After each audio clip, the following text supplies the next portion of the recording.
రాష్ట్రంలో టీడీపీ కూటమి ప్రభుత్వం ఏర్పడి దాదాపు 2 ఏళ్లు గడుస్తున్నప్పటికీ అర్హులైన పేద ప్రజలకు ఒక్క సంక్షేమ పథకం కూడా సక్రమంగా అందించలేని దుస్థితి నెలకొందని వైసీపీ నాయకులు తీవ్రస్థాయిలో విమర్శించారు. మంగళవారం కాకినాడలో వైసీపీ కార్యాలయంలో ఏర్పాటు చేసిన మీడియా సమావేశంలో మాజీ కార్పొరేటర్ కిషోర్ మాట్లాడుతూ కూటమి ప్రభుత్వం ప్రజలకు ఇచ్చిన హామీలన్నీ గాలికి వదిలేసి ఇప్పుడు ధరల భారం మోపడం తప్ప మరేమీ చేయటం లేదని మండిపడ్డారు. ఎన్నికల ముందు ప్రజలకు పెట్రోల్ డీజిల్ ధరలు తగ్గిస్తామని, నిత్యావసరాల ధరలను అదుపులో ఉంచుతామని గొప్పలు చెప్పిన నాయకులు అధికారంలోకి వచ్చిన తర్వాత పూర్తిగా మాట మార్చారని ఆరోపించారు. పెట్రోల్ ధరలు పెంపును నిరసిస్తూ వైసీపీ పార్టీ రాష్ట్ర వ్యాప్తంగా ధర్నాలకు ప్రజల నుంచి విపరీతమైన మద్దతు లభించిందన్నారు. అయితే ప్రజా సమస్యలపై ప్రతిపక్షం పోరాటం చేస్తుంటే అధికార పార్టీ నాయకులు ఉలిక్కిపడి విమర్శలు చేయడం హాస్యాస్పదమన్నారు. ఆయన సామాజిక వర్గ ఓటర్లు లేనప్పటికీ కూడా 2 సార్లు ఎమ్మెల్యేగా గెలిచాడు. ఆయన కారణం ఏంటంటే కులమత భేదాలకు అతీతంగా, పార్టీలకు అతీతంగా తన దగ్గరకు వచ్చిన ఏ ఒక్క కార్యకర్తకైనా ఆయన పనిచేసి పెడతాడు కాబట్టే ఈరోజు 2 సార్లు కాకినాడ ప్రజలు ఆయన గెలిపించారు. నేను ఛాలెంజ్ చేస్తాను. ద్వారంపూడి చంద్రశేఖర్ రెడ్డి గారిని నమ్ముకున్న వ్యక్తి కాకినాడలోనే కాదు, ఇతర జిల్లాల్లో కానీ రాష్ట్ర వ్యాప్తంగా ఏ పని వచ్చినా సరే ద్వారంపూడి చంద్రశేఖర్ రెడ్డి గారు చేయగలరని నేను ఛాలెంజ్ చేస్తున్నాను. మీరు అలా చేయగలరని మీ కార్యకర్తలతో కనీసం చెప్పించండి.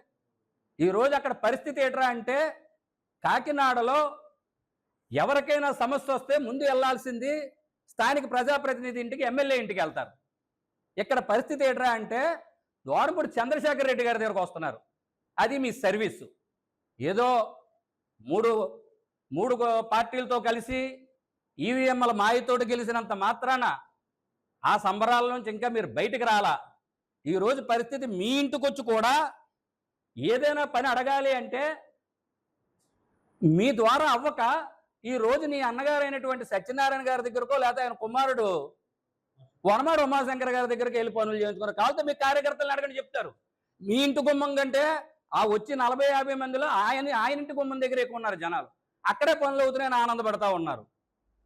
మేము మరలా చెబుతున్నాం, మా నాయకుడికి చిత్తశుద్ధి దమ్ము ఉంది కాబట్టే 2.5 సంవత్సరాలకు ముందు ఎలక్షన్కి ఎమ్మెల్యేగా గెలిచిన 2.5 సంవత్సరాల తర్వాత మరలా రాబోయే ఎలక్షన్కి 2.5 సంవత్సరాల ముందు గడప గడపకి వాళ్ళ ఇంటికి మేము ఏమి చేశాము, ఏమేమి సంక్షేమ పథకాలు అందించాము, డీబీటీ రూపంలో కానీ నాన్ డీబీటీ రూపంలో కానీ వాళ్ళ ఇంటి పేరుతో వివరాలతోటి పాంప్లెట్ కొట్టించి ధైర్యంగా మేము ఇంటింటికి తిరిగాం.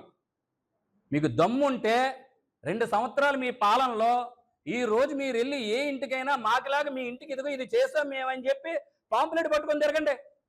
అప్పుడు చెప్తారు ప్రజలు మీకు సమాధానం కరెక్ట్గా. 2029 ఎలక్షన్ దాకా కూడా అవసరంలా, ఇప్పుడే చెప్పేస్తారు మీకు సమాధానం. మరలా కూడా చెప్తున్నాం, ఇంకొక 6 నెలలు మాత్రమే మీకు టైము మా నాయకుడు ఇచ్చేది, మా ద్వారంపూడి చంద్రశేఖర్ రెడ్డి గారు ఇచ్చేది.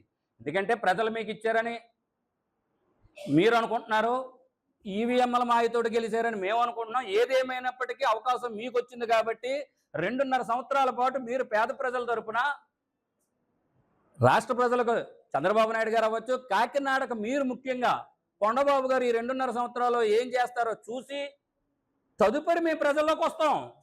ఖచ్చితంగా వస్తాం. మీరు చేస్తున్నాయన్నీ కూడా ఎండగడతాం. మీరు చేయలేకపోయినవన్నీ కూడా చూపించి ఇదే ప్రజలతో 2029లో మిమ్మల్ని తరిమి కొట్టేలా మేము చేస్తాం.